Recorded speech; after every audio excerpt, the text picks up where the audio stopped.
Welcome to the Savvy Spirit Podcast. I'm Sharon Moore, your host and creator of the Savvy Spirit Entrepreneur Program. This podcast features conscious women entrepreneurs whose businesses are built on their unique gifts and are making the world a better place. You're going to learn about their journeys, their courage, their resilience, and their truth. So enjoy the show, feel the love, and get inspired.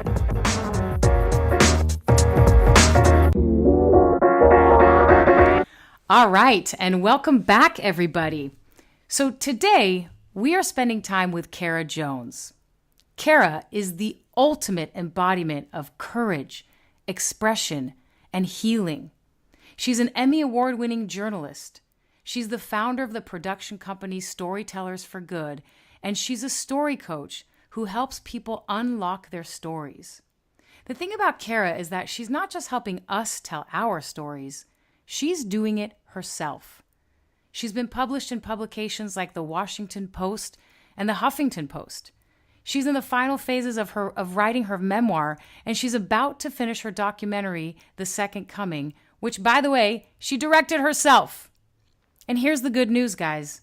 She wants to help us tell our stories. And I think we are pretty damn lucky for that. So, Cara Jones, welcome to the show. Sharon Moore, such an honor to be here. Thank you. Are we doing first and last name? Is that what's happening?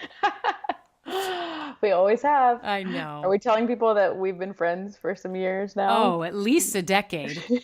That wasn't me studying. That was my knowing of who Cara Jones is. No. So Cara, as you know, for me, you are such a model in just sharing your deepest stories, your deepest truth, and being so public with it and owning the power that it has for you.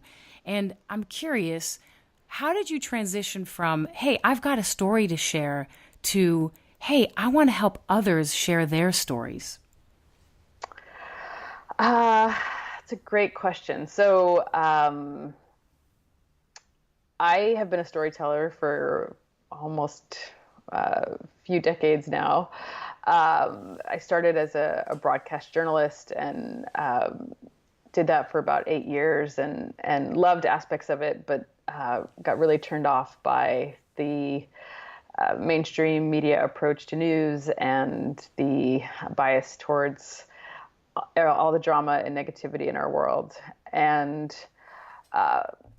as I became a storyteller of other people's stories, then through my work with Storytellers for Good and creating short films about other people, there was always this nagging as I would listen to other people and interview some of the most inspiring humans I've ever known.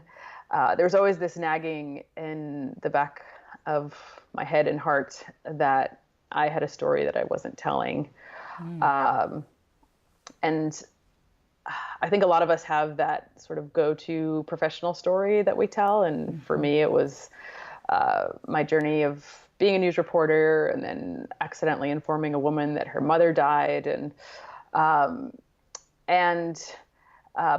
there are often deeper stories that we hide that reveal our most authentic selves. So the journey of discovering that not only did I have a story, but that I had to tell it was a really powerful one for me. And I think all of us, even the best storytellers, get lost in the wilderness of our own experience and need someone to help us to see the story. And so I had some powerful mentors and friends who helped me along this journey. My story is an unusual one in that when I was 20 years old, I stood in the Seoul Olympic Stadium holding the hand of a man I met a month before and was about to marry. And it was all part of this unique religion I was raised in that practiced arranged marriages and mass weddings. So I was married with 10,000 people. And it was this big, wild story that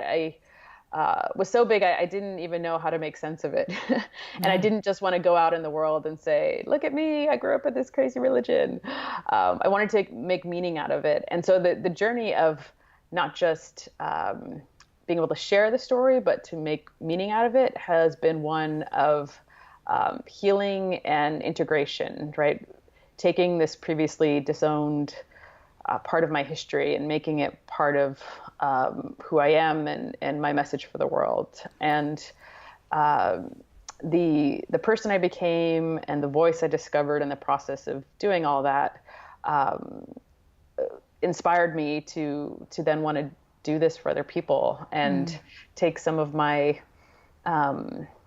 agony and suffering that I experienced along the journey and make the path easier for others. I think when we tell our stories, there's the story that we tell, and then there's the story that we have to work on an internal level, the work behind the work, as one of my mentors has called it, to really stand in the story and to really frame it in a powerful way and embody the message that we want to share around it. And that takes work to get to. That reminds me, actually, something you just said. Your website says story breakthrough. Is that what you mean when you say story breakthrough, the work behind the work? Yeah, it has a few different meanings. Story in our world has the ability to break through the noise of all of the information overload that we all deal with. It has the power to make people feel something.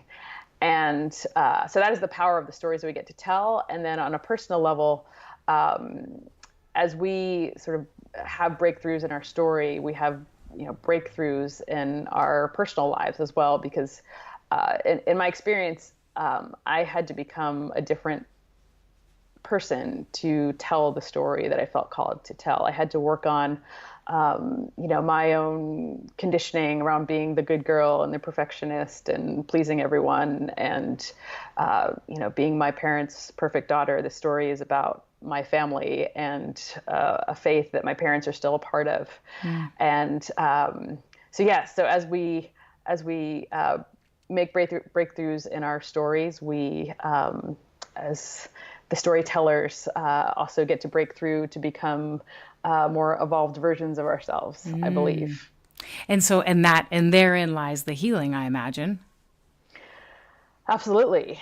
Like I said, I think the healing is the process of integration, right? As we, so many of us have these shame stories that we have disowned and live somewhere in our mind, heart, and body. And when we figure out what we're here to say, and we go back and look at those stories, instead of becoming something to be ashamed about, they become tools that we get to use to amplify that message and to make it real and tangible and powerful for the audiences that we want to reach. Oh, yeah. Oh, yeah. And I know, just as kind of a person, a listener, a reader, a watcher, what are the things that capture me the most? When I sense that I am in somebody's, deepest truth, I'm hooked. Absolutely. And I'm also just moved by, the generous spirit that you are. I mean, here you discovered your own journey, your own healing path was to break through and share your story. And what was the first thing you did? Oh my God, I want to do this for others. What a generous spirit. Well, if someone said, if you get free, go free someone else. Amen. Amen. And I think that's the way we're designed, honestly. And I now in doing the work, as people open themselves and their lives and stories up to me, I just sit there sometimes completely humbled, like, oh my gosh, I can't believe I get to witness this and be a part of this. And, in the spirit of transparency, Cara is working with me on my story. And I remember sitting there with you and being coached by you and just also being in awe of my own story and not even realizing that I had a story to tell until working with you. Everyone has a story. You have an amazing one, by the way. And like I said, sometimes we need outside input to really see not only the the events that happen, but the core themes that are there and the ways that we keep learning the same lessons on deeper and deeper levels, and the power and to the audience in some of the stories that we might have a tendency to tuck away or think people don't want to hear about. Well, and because I've had the unique experience of being a client of yours, yes, all that is true. You pointed out themes, and you were somebody on the outside, putting it all together for me. But also, it's really vulnerable when you're going in. Like you said, we have those professional kind of sound bites that we kind of disassociate from, and then we go into the feelings behind it. And I felt so held in this thing that I'd never even given power to, and it was so powerful to do that. So yeah, thank you for that. My honor. I want to switch gears a little bit, and I want to talk about 3 key concepts that I've kind of found through my own experience of being a business person, and that I teach in my entrepreneurial program. The 3 key things that are not just, oh yeah, they lead you to success, but I think they lead you to fulfillment as an entrepreneur, and specifically as a conscious entrepreneur. And those 3 things are: 1, build your business that is completely revolved around, obsessed with your unique gift. 2, stay in touch and connected to the universe. And 3, what's your relationship to the straight up business skills? And so I want to talk to you about each one of those areas. So your unique gift, we're aware of that. It's not just what is your unique gift, but what I'm interested in is, how did you get the courage to bring that unique gift out to the world? Okay. Great question. So I think courage is a muscle, and I have a blog. It's called One Bold Thing. And the encouragement behind it is, don't think about the big picture of all you need to do to be where you need to be, but think about the one action step that you need to take, and do that, and work through fear and inertia that comes with creative work, one little act at a time, even if it's just an email or a phone call, or one sentence of your memoir that you want to write. Do something small to break through that resistance. So, I think my unique gift is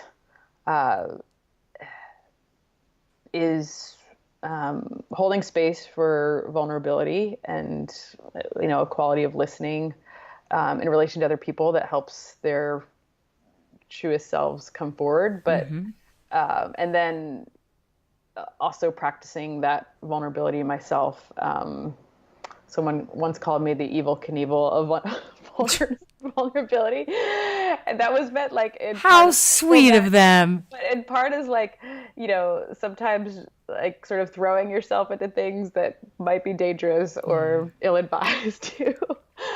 So there's a way that I've sort of, okay, I'm going to just try this, or let's do this, or do that. And but all of that has mostly come in these sort of smaller acts of vulnerability that have, built this muscle over time. And what a muscle. I mean, like my introduction of yours is only kind of covered the tip of the iceberg. The publications, the memoir, the documentary, your muscle is now a bulging bicep. I can't believe I just said that. Did I just say that? You know what I mean, right? Come on now. I love that. By the way, it's called One Bold Action. One bold thing is the One name of Bold the blog. Thing. Okay. Yeah. Awesome. We will include links to that in our episode notes, people. Okay. The next thing is the universe. I mean, I am obviously a very spiritual person, and I know in my experience how powerful it is when I can tell that the universe is in support of me taking whatever step I'm taking. Is there a time that you could share with us where you went and did something unknown or uncomfortable, but you knew the universe had your back? Yeah. I mean, there's many of them. I think the first one that comes to mind is when I decided to leave television news back in the early 2000s, and I didn't know what I was going to do. And somebody gave me a little Zen proverb, which was "Leap and the net will appear," and so I did that, and I bought this one-way ticket to Argentina, and I just started traveling. And traveling was the first time that I really started to feel like the universe at my back in terms of, I wouldn't make a plan more than a week at a time. And so I threw myself into these unknown territories. And I think the universe really likes when we do that because it can introduce you to people and send you messages in in a more direct way, I think, than when we're in our regular routines. And so I learned a lot of lessons about trust just by going through that 10-month journey of showing up in random places throughout South America, Europe, and India. And then I took that and moved across the country to start eventually Storytellers for Good, the production company, and to meet me. Hello. To meet you. I mean, the universe wanted that to happen. Exactly. It did. I mean, we met very soon after I landed here, and anyway, that was just a whole other story. But so this leap in the net will appear has been there but there has to be that deep down feeling before the leap that like this is, even though I don't know where I'm going to land, that this is something that my heart is telling me to do. And so I continue, again, that muscle theme, right? Like I continue to build that risk-taking muscle in starting this documentary project, which felt like the most difficult, not only story, but thing I had ever done in my life, because it involved my family and all of the emotions there. That idea of following your heart at the risk of security, I think, moves the universe and, stepping into the unknown. And I do think it's true that, some form of a net always does appear, but sometimes it's not what we thought or what we hoped for. I heard a reframe on the leap and the net will appear recently that really resonated with me, which is that, like, don't leap for the net, leap for the experience of gliding through the air. So, choose to take action and do things that no matter what happens with it, that you find value in the experience of doing it, and your heart comes alive and your soul feels on purpose. And I can say that, in this place right now where I'm about to finish this documentary that I've invested time, money, my heart, soul, literally blood, sweat, and tears in, and I don't know what's going to happen. Like, it could totally bomb, and I will be okay with that because it really has been about the experience and the air and the process and who I had to become to complete it. What a powerful way. You literally just embodied, I'm leaping for the experience, not for the net. That's a true embodiment of that. I love that. Leap in the net will appear is one of my all-time favorites. And I love that you kind of incorporated the muscle theme with that. And, imagining you being on this experience where you literally are only thinking 1 week at a time, how powerful for me to just think about, how often in my life am I, giving space for that kind of, that space is what you said it perfectly, that the universe throws people in your path and throws all these experiences in your path when you are not super planned out. Yeah, when you've let go of the shore. Yeah. Yeah. And so the trick now is, how do we do that in our day-to-day life? Mm-hmm. Mm-hmm. Beautiful. And as a result, you find yourself right here as a business owner, right? Your Yeah. business is revolved around your unique gift. And yes, obviously the universe has your back. And now, guess what? We're still here as entrepreneurs. And I have found it so interesting to learn how my guests on the show have navigated things like accounting, PR, database management, marketing, etc. All those kind of business skills that come along with the territory. So I'm curious, are you the kind that has had to master all of it? Do you delegate it? What's your experience been like with that? Yeah, I often joke with my business, Storytellers for Good, which is the production company, that if I had made a business plan, I probably never would have done the work because I love that.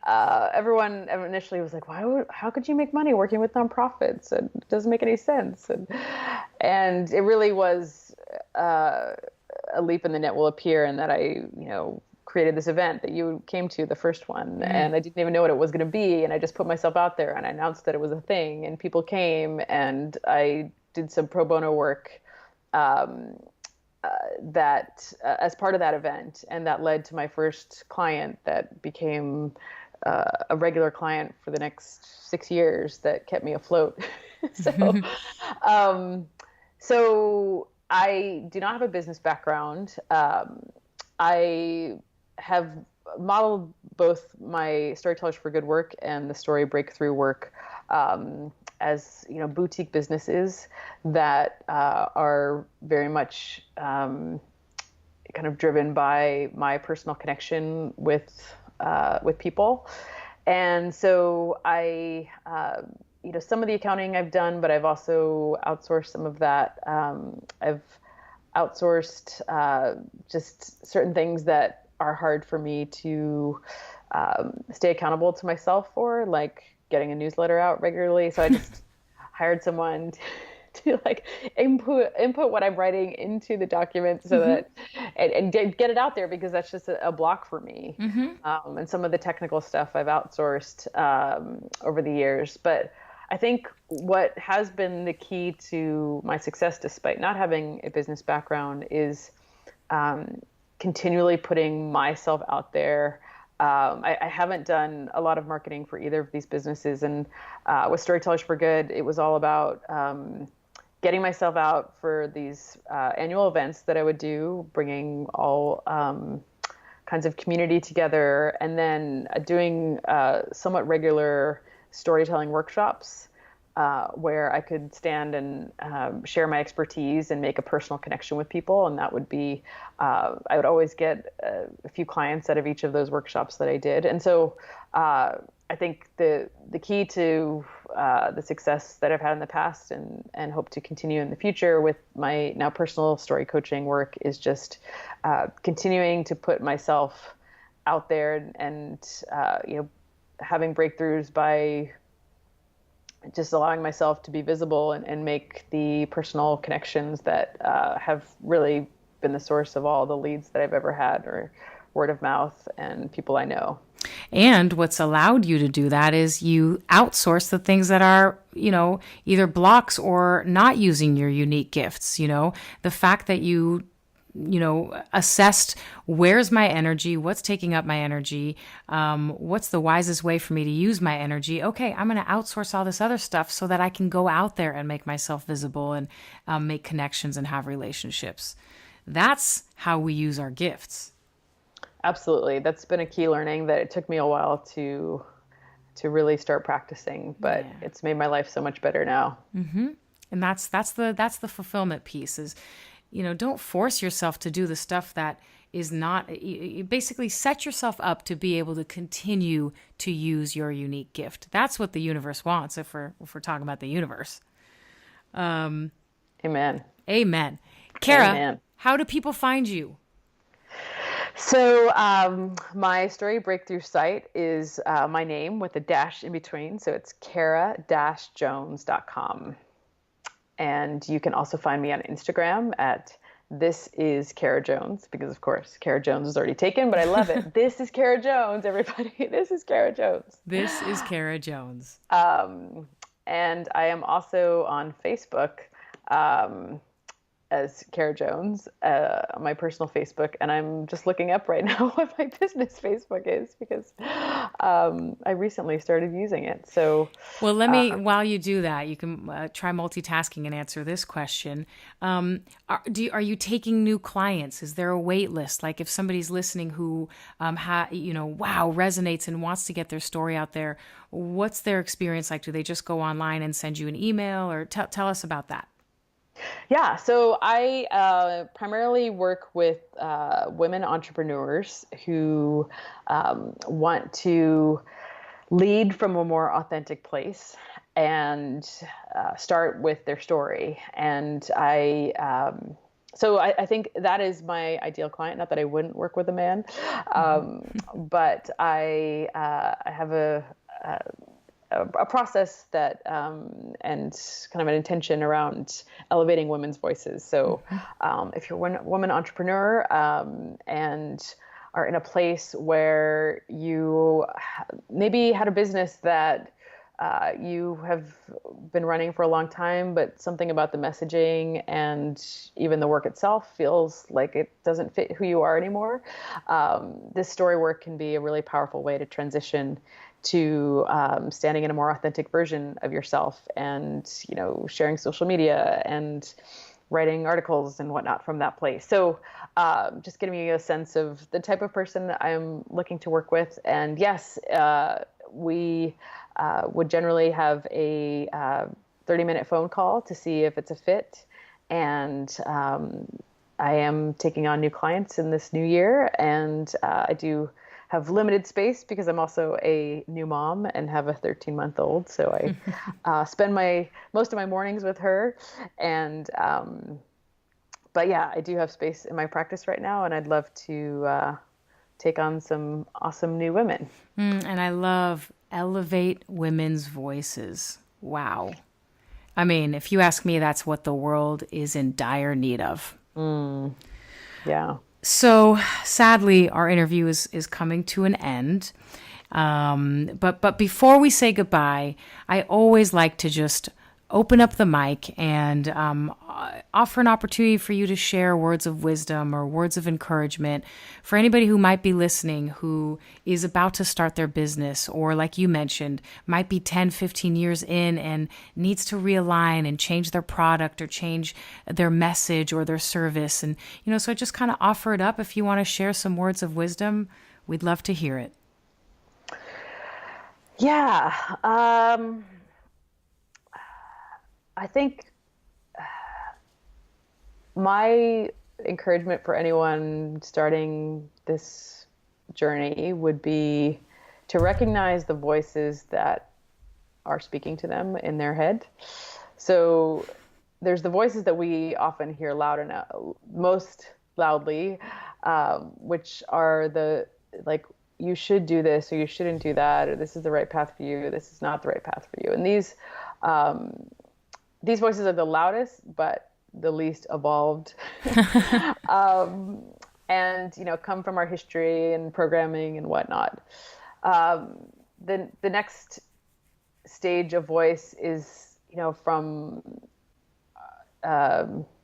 is maybe a version of our personality that sort of knows something's not quite right and feels a call towards something else, and that voice speaks a little more softly than the first one. And the softest voice is often the voice of our soul. And so it takes getting really quiet to hear it, and really stepping back from the day-to-day routine and pressures of maybe our current work environment. But while it's the softest voice, as you start to listen, as you start to take those little leaps, right? Those one bold things, one at a time. Like it starts to get a little bit louder, and not only does it get louder, but it's the actions that you take and the things that start to happen, start to come from this deeper place. And so, just listen for that and sense when it's speaking to you, because you'll know it not just in what you hear, but like what you feel in your body and the things that start to happen around you. But it takes noticing. It doesn't like bang you over the head.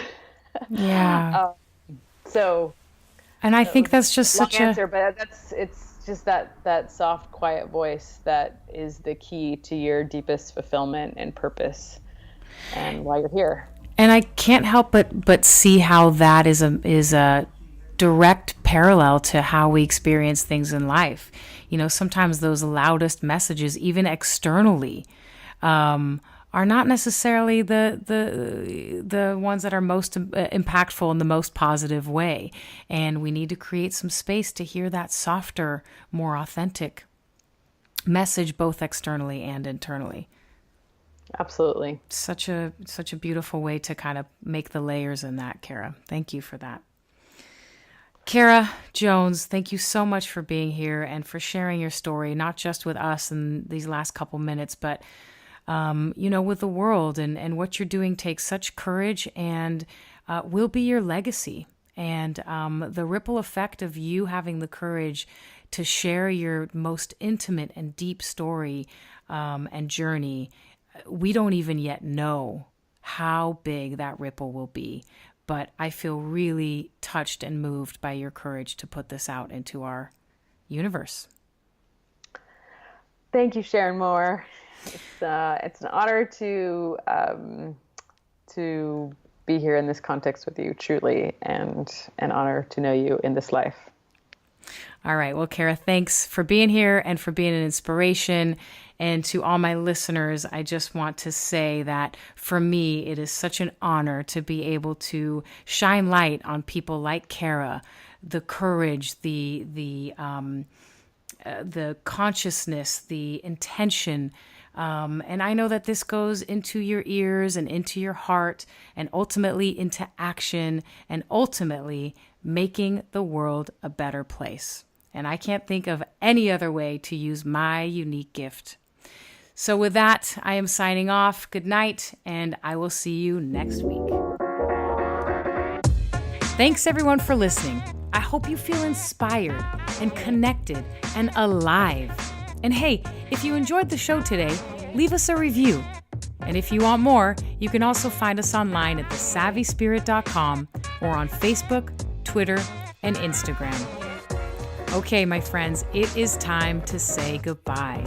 I wish you a good night, a good morning, a good day, wherever you are on this earth. I wish you well, and I'll see you next week.